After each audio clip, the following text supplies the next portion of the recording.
बिस्मिल्लाहिर्रहमानिर्रहीम। आज के इस लेक्चर नंबर 4 में हम डिस्कस करेंगे कि अगर कोई फंक्शन डिफरेंशिएबल है z नॉट के ऊपर तो वो वहाँ पर कॉन्टीन्यूस भी हो। देखें, ये हम थ्योरम डिस्कस करेंगे। If f of z is differentiable at z is equal to z naught then it must be continuous there.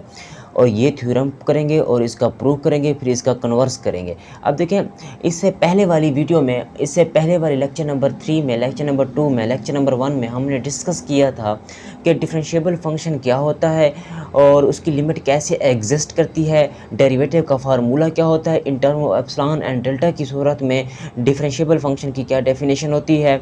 और में हमने एग्जांपल की थी, एग्जांपल में हमने प्रूव किया था कि फ़ंक्शन जो है वो डिफरेंशिएबल है, और एक दूसरी एग्जांपल में हमने प्रूव किया था कि फ़ंक्शन जो है वो डिफरेंशिएबल नहीं है क्योंकि उसकी लिमिट एग्जिस्ट नहीं कर रही थी। फिर इसके साथ साथ हमने एक थ्योरम प्रूव किया जिसके 3 पार्ट थे कि अगर कोई फंक्शन z नॉट के ऊपर डिफरेंशिएबल है और एक दूसरा फंक्शन g ऑफ z वो भी z नॉट के ऊपर डिफरेंशिएबल है, तो 3 पार्ट को हमने प्रूव किया था। A alpha positive negative b beta का डेरिवेटिव जो था वो भी आपके पास डिफरेंशिएबल था, एफ जी मल्टीप्लिकेशन भी डिफरेंशिएबल थी, एफ बटा जी भी डिफरेंशिएबल था। इसके साथ साथ फिर एक और इंपॉर्टेंट थ्योरम को हमने डिस्कस किया था कि कोई function F of Z differentiable हो जी ऑफ जेड के ऊपर, then composite function F G of Z भी डिफरेंशिएबल होगा जेड के ऊपर। फिर हमने ये स्टेटमेंट होल्ड करवाई थी। प्रीवियस वाले वीडियोज़ में हमने यही चीज़ें डिस्कस की थी। आज की इस वीडियो में हम डिस्कस करने वाले हैं कि अगर कोई function F of Z differentiable है जेड नॉट के ऊपर तो वो वहाँ पर कॉन्टीन्यूस भी होता है। यहाँ से एक बात ये शो होती है कि हर डिफरेंशिएबल फंक्शन जो है वो कॉन्टीन्यूस होता है, लेकिन इस थ्योरम का कन्वर्स जो है वो ट्रू नहीं है। वो क्या है कि हर कॉन्टीन्यूस फंक्शन जो है वो डिफरेंशिएबल नहीं होता। ये इस थ्योरम का कन्वर्स है और इसका कन्वर्स करेंगे। और लेकिन पहले हम इस थ्योरम को प्रूव करते हैं। देखें, अगर कोई फंक्शन z नॉट के ऊपर डिफरेंशिएबल है, डिफरेंशिएबल होने का क्या मतलब है, मैंने आपको फर्स्ट लेक्चर में बताया था इसी प्लेलिस्ट नंबर 2 में कि अगर कोई फंक्शन डिफरेंशिएबल है तो मीन z की जगह z नॉट यहाँ मैं फंक्शन में पुट कर दूँ और उसका डेरिवेटिव लूँ तो डेरिवेटिव एग्जिस्ट होना चाहिए। इट मीन डेरिवेटिव जो है वो डिफरेंशिएबल हो जाएगा, वो फंक्शन जो है वो डिफरेंशिएबल हो जाएगा। और डिफरेंशिएबिलिटी की जो कंडीशन थी कि F prime into z naught is equal to limit z tend to z not F of z minus F of z naught divided by z minus z naught exist करना चाहिए, वो limit unique होनी चाहिए। तो इसका ये मतलब है। और यहाँ पर बता दिया गया है कि फंक्शन जो है वो डिफरेंशिएबल है z नॉट के ऊपर, आपने प्रूव करना है कि वो कॉन्टीन्यूस भी होगा, हमने ये प्रूव करना है। तो देखें, यहाँ पर मैंने इस थ्योरम को प्रूव किया हुआ है। देखें, इसे मैंने एग्जांपल ये पेज नंबर स्टार का नाम दिया हुआ है क्योंकि आगे इसे रिकॉल करना पड़ेगा। फिर देखें, ये अब आपने कंसीडर किया है कि limit z tend to z not F of z minus का एफ ऑफ z नॉट। तो हम प्रूव करेंगे कि limit z tend to z naught, हमने ये प्रूव करना है ना कि आपके पास फंक्शन जो है एफ ऑफ z क्या है, कॉन्टीन्यूस है। तो उसके लिए आपके पास कंडीशन क्या होती है, उसके लिए आपके पास कंडीशन क्या होती है कि ये कंडीशन होती है कि फंक्शन जो है वो z नॉट के ऊपर डिफाइन होना चाहिए, उसकी लिमिट एग्जिस्ट करनी चाहिए और फंक्शन वैल्यू लिमिटिंग वैल्यू के इक्वल होना चाहिए, तब जाकर फंक्शन जो है वो कॉन्टीन्यूस होता है। यह आपने कॉन्टीन्यूस की डेफिनेशन में पढ़ा था कैलकुलस में बहुत अच्छे तरीके से। और उसके बाद अब क्योंकि फंक्शन डिफरेंशिएबल है तो डिफरेंशिएबल के लिए हम लिखेंगे limit z tend to z not F of z minus का एफ ऑफ z नॉट। इसे हम लिख सकते हैं, हमने ये कंसीडर किया, खुद से लिया है, लेट किया है। अब हम इसे वैसे लिख दें, limit z tend to z naught, मैंने क्या किया, एफ ऑफ जेड माइनस का एफ ऑफ जेड नॉट को वैसे लिख दिया, यहाँ से इसे मल्टीप्लाई भी कर दिया, डिवाइड भी कर दिया। जेड माइनस जेड नॉट से मैंने मल्टीप्लाई भी कर दिया, डिवाइड भी कर दिया। इसके साथ मैंने लिमिट अलग लगा दी, इसके साथ मैंने लिमिट अलग लगा दी। अब जैसे ही मैंने इसके साथ लिमिट लगाऊंगा तो ये क्या बनेगा, जेड की जगह जेड नॉट मैंने यहाँ पर रख दिया, इस जेड नॉट को मैंने वैसे लिख दिया, यहाँ पर इसे मैंने ब्रैकेट में बंद कर दिया। अब यहाँ पर देखें ये क्या चीज़ लिखी हुई है, limit z tend to z not F of Z minus का F of Z not divided by Z minus Z not. और ये चीज़ आपको पता है f prime into z not के इक्वल होती है। फर्स्ट लेक्चर में इसी प्ले लिस्ट में हमने इस चीज़ को डिस्कस किया था। तो ये जीरो हो जाएगा, जीरो जब इससे मल्टीप्लाई हो जाएगा तो आंसर ही जीरो बन जाएगा। अब इसका आंसर क्या है, जो चीज़ हमने लेट की थी खुद से उसका आंसर क्या आ गया, जीरो आ गया। It mean limit z tend to z not F of z minus का F of z not equal to zero.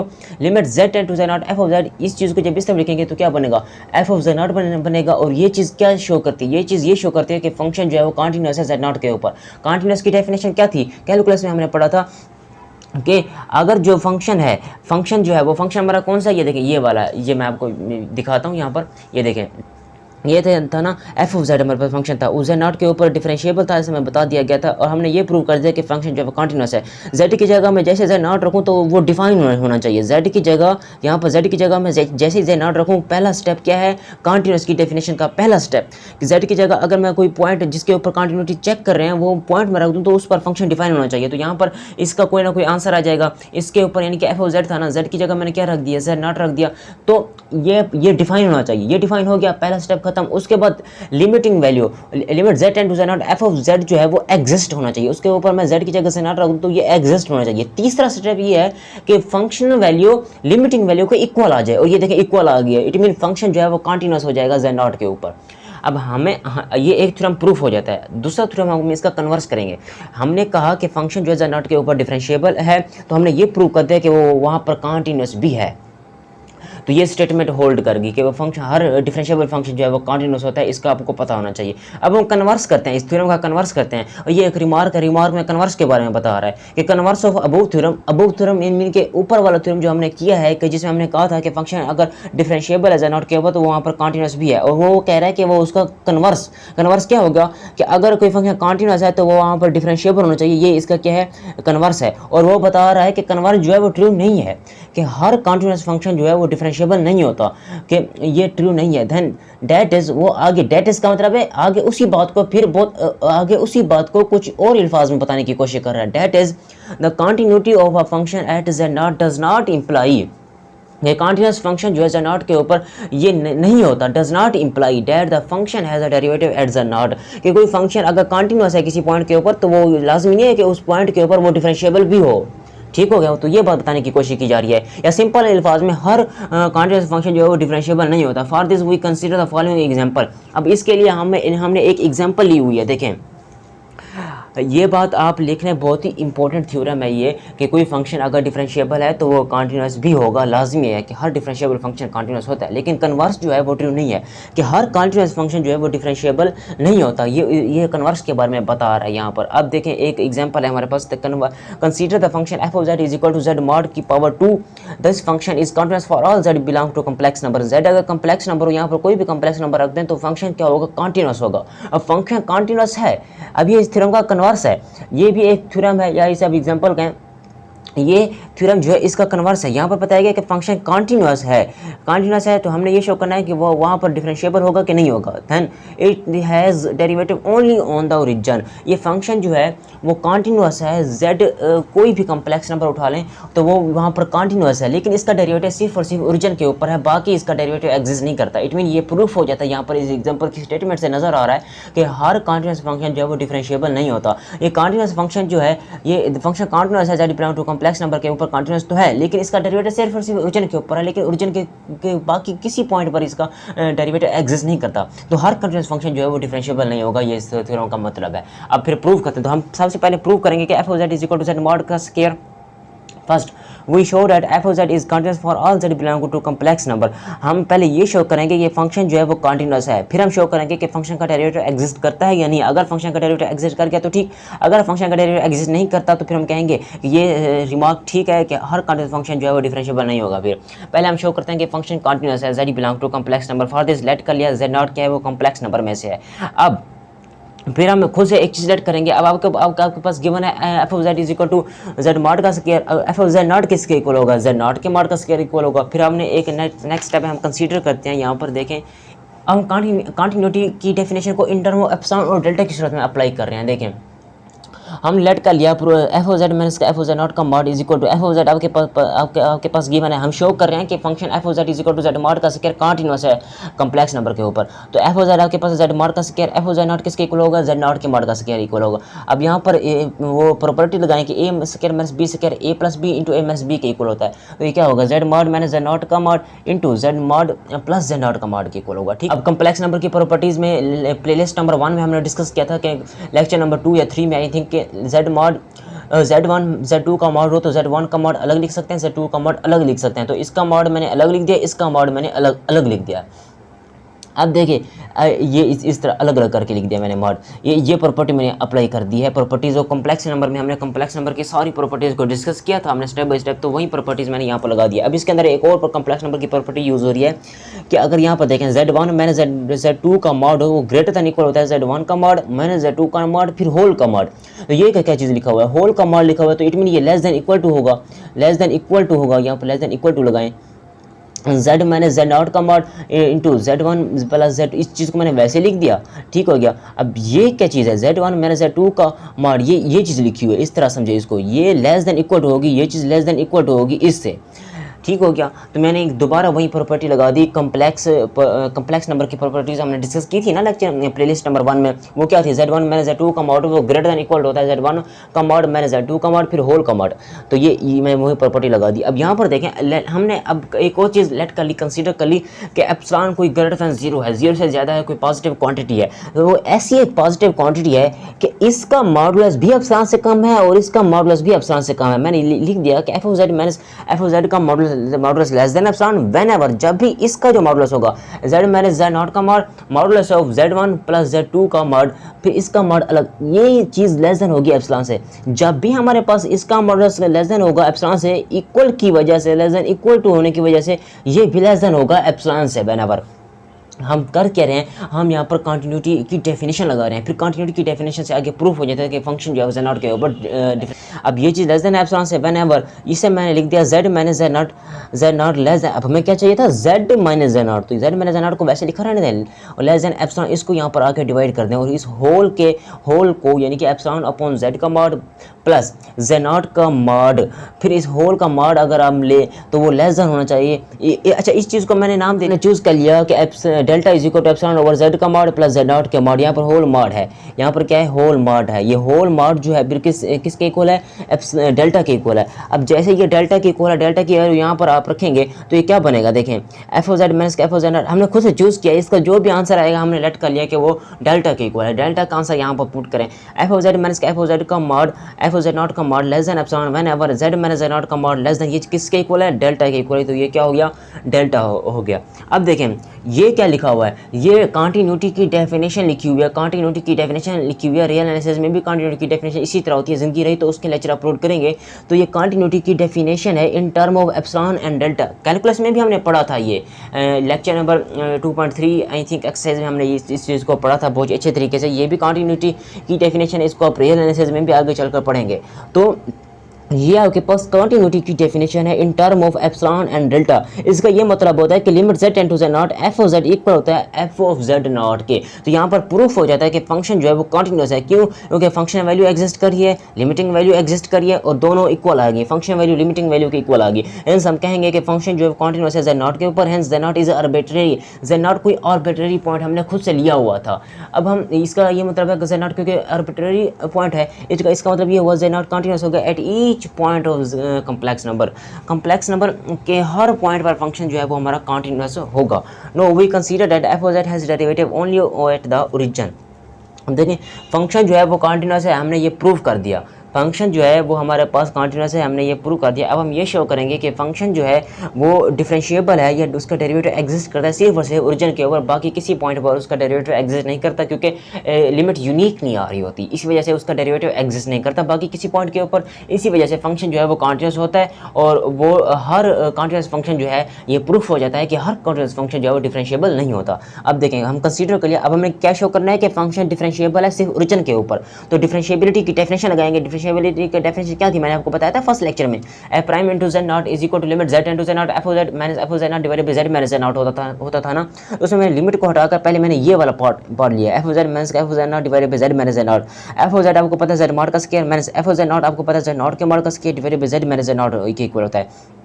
अब आपने प्रॉपर्टीज ऑफ कम्प्लेक्स नंबर में पढ़ा था, मैंने आपको बताया था प्रॉपर्टीज ऑफ कम्प्लेक्स नंबर में प्लेलिस्ट नंबर 1 में मैंने आपको बताया था कि कम्प्लेक्स नंबर की जब हम प्रॉपर्टीज को डिस्कस कर रहे थे तो जेड मॉड का स्क्वायर किसके इक्वल था, जेड और जेड के कॉन्जुगेट के इक्वल आया था। तो इसको मैं लिख सकता हूँ जेड का कॉन्जुगेट मैंने जेड नॉट का कॉन्जुगेट और डिवाइडेड बाई वाली चीज़ को मैंने वैसे लिख दिया, कुछ भी नहीं किया मैंने।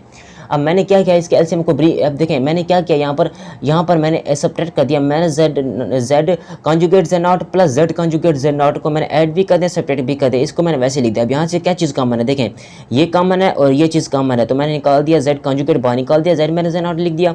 और यहाँ पर क्या चीज़ कॉमन है, जेड नॉट कॉमन है, अंदर क्या रह जाएगा, जेड कॉन्जुगेट मैंने जेड नॉट का कॉन्जुगेट डिवाइडेड बाय जेड मैंने जेड नॉट को मैंने वैसे लिख दिया। अब नेक्स्ट टाइम में मैंने क्या किया है कि एलसीएम को मैंने ब्रेक कर दिया, इसके साथ अलग डिवाइड कर दिया, इसके साथ मैंने अलग डिवाइड कर दिया। इससे से ये कट जाएगा, कैंसिल आउट हो जाएगा, तो यहाँ पर क्या रह जाएगा z कॉन्जुगेट, और इसे मैं लिख सकता हूँ ये क्या चीज़ है z conjugate minus z not का कॉन्जुगेट, तो इसको होल का कॉन्जुगेट लिख सकता हूँ। तो मैंने प्रॉपर्टीज वो कॉम्प्लेक्स नंबर में ये चीज़ मैंने आपको बताई थी। नेक्स्ट देखें मैंने लिखा हुआ है z का कॉन्जुगेट प्लस z नॉट, इसका एक साथ मैंने कॉन्जुगेट लिख दिया क्योंकि मैंने यहाँ पर शो करवाया कि z का कॉन्जुगेट हो मैंने z नॉट का कॉन्जुगेट वो किसके इक्वल होता है, z मेरे z नॉट के कॉन्जुगेट के।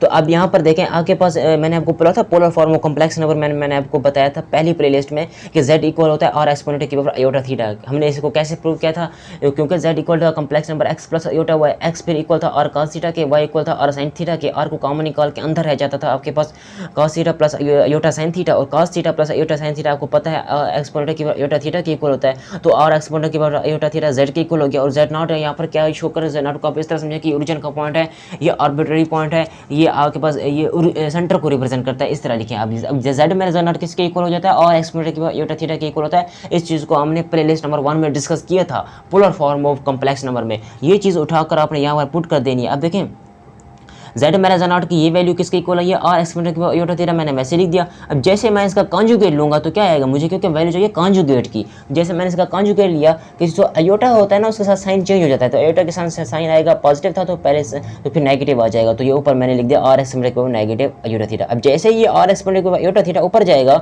तो ये क्या बनेगा, r से r को कैंसिल कर दें, एक्सपोनेंट की आयोटा थीटा ऊपर लिखेंगे तो ये बन जाएगा एक्सपोनेंट की नेगेटिव 2 आयोटा थीटा। अब यहाँ पर देखें यहाँ पर एक और बात समझने वाली है कि z कॉन्जुगेट वैसे लिखें, z नॉट वैसे लिख दें, और एक्सपोनेंट को मैंने बाहर निकाल दिया, अंदर मैंने लिख दिया देखिए 2 थीटा लिख दिया। अब ये चीज़ अब मैंने डिमोवर्स थ्योरम में हमने पढ़ा था कि exponent iota into theta N हो तो वो किसके इक्वल होता है, cos N theta plus iota sine N theta के। जो आपके पास पावर होती है ना वो एंगल के साथ मल्टीप्लाई होता है। यहाँ पर समझाने की कोशिश करता हूँ कि आपने polar form of complex number में आपने पढ़ा था पहली प्लेलिस्ट में आपने पढ़ा था कि एक्सपोनेंटल की पावर आयोटा थीटा हो तो वो इक्वल होता है आपके पास cos theta plus iota sine theta के इक्वल होता है। ये चीज़ आपने पढ़ी हुई है polar form of complex number में, मैंने अच्छे तरीके से इसको पढ़ाया था।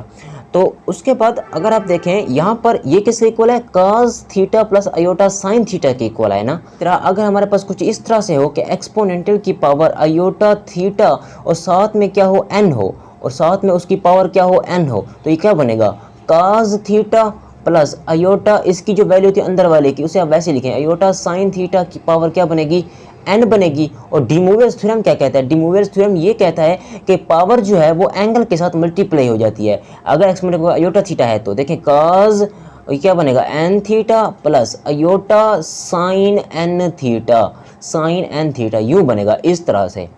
अब देखें अब हमारे पास क्या चीज़ है, एक्सपोनेंटल की पावर माइनस आयोटा थीटा और 2 है हमारे पास, ये चीज़ है हमारे पास, इसके ऊपर हमने रूल अप्लाई करना है। तो क्या बनेगा, अब आयोटा को चेंज कर दें माइनस आयोटा के साथ, ठीक हो गया, और n की जगह आप रख दें इस बार 2। तो मैं पुट करता हूँ, पुट हमें क्या चाहिए, हमें चाहिए n इज इक्वल टू 2, क्योंकि हमें इस चीज़ की वैल्यू चाहिए ना एक्सपोनेंट को माइनस आयोटा इंटू 2 थीटा।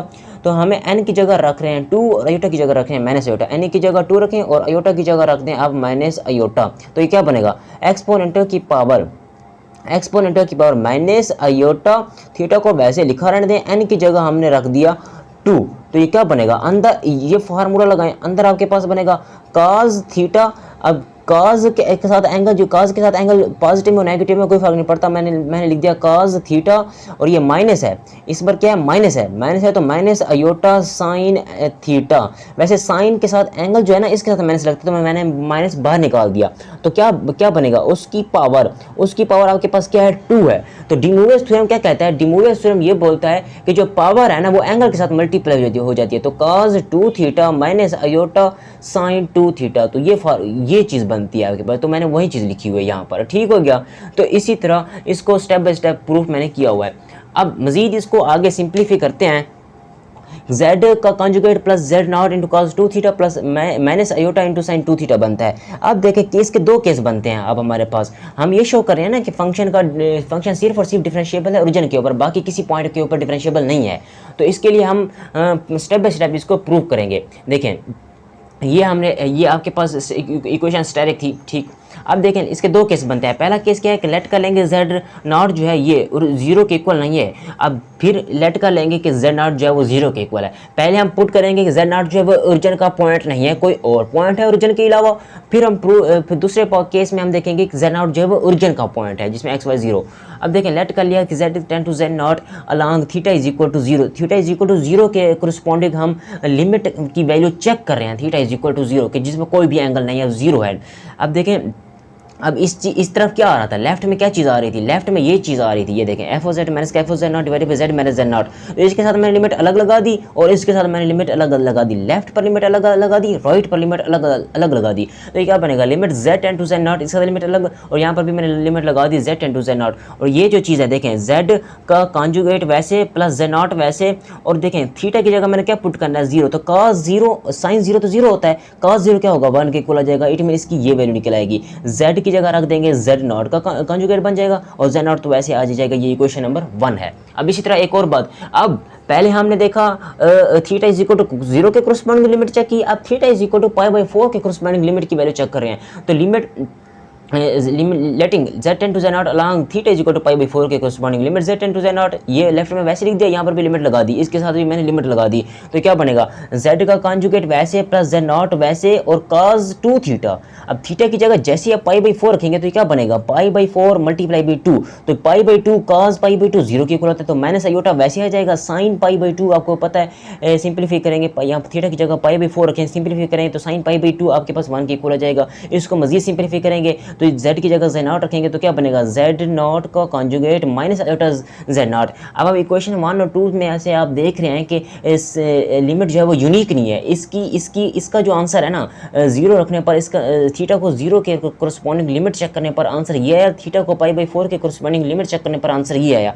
अब मैं आपको बताता हूँ कि थीटा इज इक्वल टू 0 और थीटा इज इक्वल टू π/4 हमने कैसे रखा, ये देखें कुछ इस तरह से रखा ना, ये आपके पास प्लेन है, ये एक्स वाई प्लेन है आपके पास कुछ इस तरह से, ये कौन सा x है और ये क्या है आपके पास y है।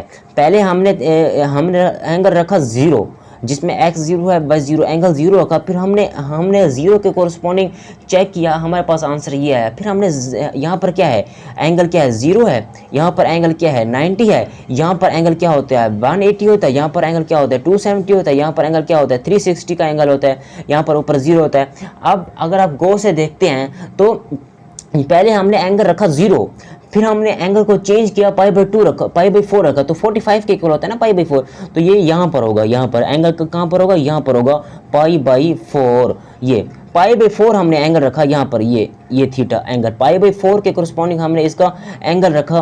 तो अब 0 के कोरिस्पोंडिंग कोई और आ रहा है और थीटा इज इक्वल टू π/4 के कोरिस्पोंडिंग लिमिट की कोई और वैल्यू और ये लिमिट यूनिक नहीं आ रही है आपके पास, लिमिट आपके पास यूनिक नहीं आ रही। इसका मतलब जब भी लिमिट यूनिक नहीं आती, मैंने आपको पहले लेक्चर में बताया था, लिमिट जब भी यूनिक ना हो तो फंक्शन डिफरेंशिएबल नहीं होता। फंक्शन डिफरेंशिएबल के लिए लाजमी है कि लिमिट आपके पास एग्जिस्ट करनी चाहिए और यूनिक होनी, यहाँ पर एग्जिस्ट तो कर रही है लेकिन यूनिक नहीं आ रही ना, आंसर डिफरेंट आ रहे हैं। तो हम कहेंगे फ्रॉम इक्वेशन 1 एंड 2, इक्वेशन 1 और 2 से हमने देखा we know that limit is not unique, so limit on the left hand side of equation asterisk है, जब राइट हैंड पर लिमिट यूनिक नहीं आ रही तो अंडरस्टूड है उसकी लिमिट लेफ्ट हैंड साइड पर भी एग्जिस्ट नहीं करेगी। Left hand side of equation does not exist, hence function f of z is not differentiable at any z naught does not equal to 0 के z naught ओरिजिन का point ना हो ना, z naught origin के point के अलावा कोई point हो तो उस पर हमारे पास फंक्शन जो है वो डिफरेंशिएबल नहीं होता। अब हम ओरिजिन के पॉइंट के ऊपर देख रहे हैं, केस 2 क्या बन रहा है z naught इक्वल टू 0, अब ओरिजिन के पॉइंट के ऊपर देख रहे हैं। नो इक्वेशन स्टेरिक बिकम, ये जो इक्वेशन स्टेरिक है ये क्या बन जाएगी, इसके ऊपर भी लिमिट लगा दें, लेफ्ट पे भी और राइट पे भी लिमिट लगा दें, limit z tend to z naught, limit z tend to z naught, और ये चीज़ वैसे लिखा रहने दें, इसकी ये आई z की जगह अब हमने रखना है z naught। तो अब देखें z नॉट क्या है 0 है, तो ये z नॉट क्या है 0, जैसे z नॉट की जगह ये 0 रखेंगे तो ये जो चीज़ खत्म हो जाएगी, ये चीज़ क्या हो जाएगी खत्म हो जाएगी। और यहाँ पर क्या बनेगा, z की जगह आपने क्या रखना है z नॉट, तो ये क्या बनेगा z नॉट का कॉन्जुगेट और z नॉट का कॉन्जुगेट बन जाएगा ना, z नॉट का कॉन्जुगेट बन जाएगा। तो z नॉट किसके इक्वल है 0 के इक्वल है, इट मीन 0 का कॉन्जुगेट फिर 0 के इक्वल ही आ जाएगा। तो मैंने यहाँ पर शो करवाया हुआ कि z नॉट 0 के इक्वल है, ये देखें ये। उसके बाद अब f प्राइम, ये चीज़ किसके इक्वल होती है, ये चीज़ इक्वल होती है f prime into z not के, तो ये इक्वल होगा f प्राइम इंटू 0 या 0 के इक्वल आप इसे पुट करें तो ये क्या बन जाएगा, फंक्शन फंक्शन जो है वो डिफरेंशिएबल है एट z नॉट के ऊपर, इसका आंसर एग्जिस्ट कर रहा है, ये देखें यही आ रहा है ना इसका आंसर, तो इसका आंसर जो है वो z नॉट के ऊपर एग्जिस्ट कर रहा है। देखें ना यहाँ पर लिमिट एग्जिस्ट कर रही है और यहाँ पर लिमिट यूनिक भी है। कैसे यूनिक है, देखें लिमिट यहाँ पर एग्जिस्ट कैसे कर रही है, z नॉट को तो मैं 0 यहाँ पर पुट कर दूँ, फिर मैं एंगल थीटा की जगह चाहे तो 0 रखूँ, चाहे तो π/4 रखूँ, चाहे तो π/2 रखूँ, कुछ भी एंगल मैं यहाँ पर रखूँ, z नॉट 0 होने की वजह से ये तो खुद ही खत्म हो जाएगा ना। एंगल मैं अपनी मर्जी से आप कुछ भी रख लें, यहाँ पर एंगल कुछ भी रख लें, z नॉट 0 है तो एंगल अंदर कुछ भी हो कोई फर्क नहीं पड़ता, वो तो सारा हो 0 जाएगा ना, ये तो सारा 0 हो जाएगा, हमारे पास यही रहेगा। और ये आपको पता है जैसे इसकी जगह z नॉट रखेंगे वो 0 हो जाएगा, इसका मतलब इसका एक ही आंसर आएगा, यूनिक ही आंसर आएगा, हर वक्त इसका आंसर एक ही रहेगा। तो इसका मतलब है इसकी लिमिट एग्जिस्ट कर रही है, इसकी लिमिट यूनिक है, ये फंक्शन डिफरेंशिएबल है, 0 के ऊपर, ओरिजिन के पॉइंट के ऊपर डिफरेंशिएबल है। ठीक हो गया, बाकी ओरिजिन के अलावा किसी पॉइंट के ऊपर ये डिफरेंशिएबल नहीं है। इसी वजह से हम कहते हैं कि ये फंक्शन जो है सिर्फ ओरिजिन के ऊपर डिफरेंशिएबल हो रहा है, बाकी किसी पॉइंट के ऊपर डिफरेंशिएबल नहीं हो रहा। इसी वजह से हम कहेंगे कि हर कॉन्टिन्यूस फंक्शन जो है वो डिफरेंशिएबल नहीं होता। अगर हर डिफरेंशिएबल फंक्शन जो है वो डिफरेंशिएबल हो जाता है तो हर डिफरेंशिएबल फंक्शन जो है वो कॉन्टिन्यूस होता है, लेकिन हर कॉन्टिन्यूस फंक्शन डिफरेंशिएबल नहीं होता। ये स्टेटमेंट होल्ड नहीं करती, कन्वर्स ट्रू नहीं है। ये हमने आज के इस लेक्चर में हमने ये प्रूफ किया। ये देखें, ये हमने प्रूफ किया कि फंक्शन अगर डिफरेंशिएबल है z नॉट के ऊपर तो वो वहाँ पर कॉन्टिन्यूस भी होता है। हर डिफरेंशिएबल फंक्शन जो है वो कॉन्टिन्यूस होता है, लेकिन हर कॉन्टिन्यूस फंक्शन जो है डिफरेंशिएबल नहीं होता। इसकी हमने ये एक एग्जाम्पल लेकर इसका प्रूफ किया है। ठीक, तो नेक्स्ट लेक्चर में हम डिस्कस करेंगे काशी-रीमान इक्वेशन। ये जो आपके पास एक रिमार्क है ना, ये रिमार्क, ये देखिए ये पे पे स्टेरिक है, वही note at example asterisk even through real valued function जो है वो continuous first partial derivative all order के एग्जिस्ट उसमें करता है, लेकिन कम्प्लेक्स वैल्यूड फंक्शन जो था जिसमें हमने प्रूफ किया था कि वो डिफरेंशिएबल नहीं है, कि लिमिट एक में एग्जिस्ट एक्स एक्स के ऊपर और वाई एक्स के ऊपर, यानी हॉरिजॉन्टल एक्सिस और ये वर्टिकल लाइन के ऊपर उसकी लिमिट अलग अलग निकल के आ रही थी, तो वो डिफरेंशिएबल नहीं था। फंक्शन कम्प्लेक्स वैल्यूड फंक्शन जो है एग्जांपल स्टेरिक जो हमने लेक्चर नंबर 1 में डिस्कस किया था ना, वो डिफरेंशिएबल नहीं था कहीं पर भी, तो इस वजह से वो उसकी लिमिट तो एग्जिस्ट करती थी लेकिन यूनिक नहीं आ रही थी, इस वजह से वो डिफरेंशिएबल नहीं था। अलबत्ता उसके continuous partial derivative all order के एग्जिस्ट करते हैं इसमें, रियल वैल्यूड फंक्शन में देखें तो उसके बाद ये रिमार्क है, ये आप पढ़ लें, एमसीक्यू के पॉइंट ऑफ व्यू से इंपॉर्टेंट है। अगर आप एक नज़र इसको वैसे रट्टा लगाने की इसमें बिल्कुल भी ज़रूरत नहीं है, ये रिमार्क होते हैं एक नज़र पढ़ने के लिए। और उसके बाद नेक्स्ट लेक्चर में हम डिस्कस करेंगे काशी-रीमान इक्वेशन क्या होते हैं। ठीक हो गया, अगर आप हमारे चैनल पर नए आए हैं तो चैनल को ज़रूर सब्सक्राइब करें, वीडियो को ज़रूर लाइक करें। ठीक हो गया, मिलते हैं नेक्स्ट वीडियो में, तब तक के लिए अल्लाह हाफ़िज़।